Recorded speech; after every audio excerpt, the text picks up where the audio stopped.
This is Unit 8, Lesson 8, and there are no formulas for this unit. You're just going to be doing a lot of square roots.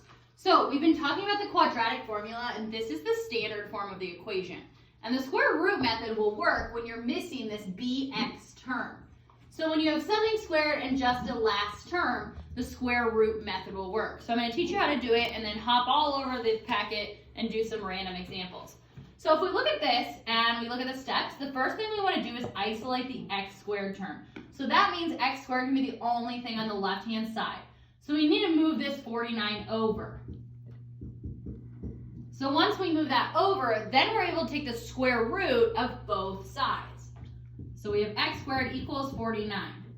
Take the square root of both sides. So when you take the square root of x squared, it's going to become x. And the square root of 49 is going to be plus 7 and minus 7. You have to have the positive and the negative versions. Because if you took 7 squared, it'd be 49. But if you took negative 7 squared, it would also be 49. So this is the answer here. So this method is much easier, but it only works if you're missing that middle b term. Let's do another example. Moving this 16 over is going to isolate that x squared term. Then you're going to take the square root of both sides. This results in an x. The square root of 16 is 4 and negative 4. This is example 3. We are going to move this 25 over. So subtracting 25. Take the square root of this x squared and you end up with x. The problem here is you cannot take the square root of a negative number, and we went over that when we went over quadratics. So this right here is no solution. That means that this equation in graph and parabola form is never going to hit the x-axis. Let's look at another one. This one we're going to have to move 7 over, which results in x squared minus 3. Take the square root of both sides. You end up with x equals the square root of a negative number, which you cannot do. Therefore, it's no solution.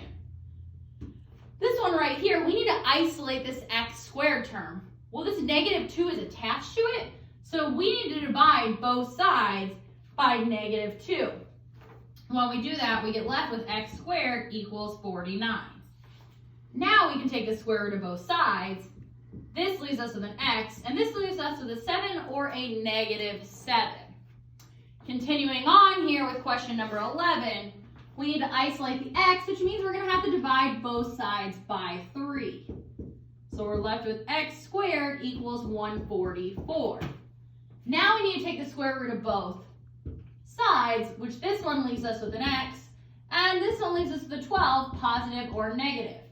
Because if you take 12 squared, it could give you 144. But if you take negative 12 squared, it could also give you 144.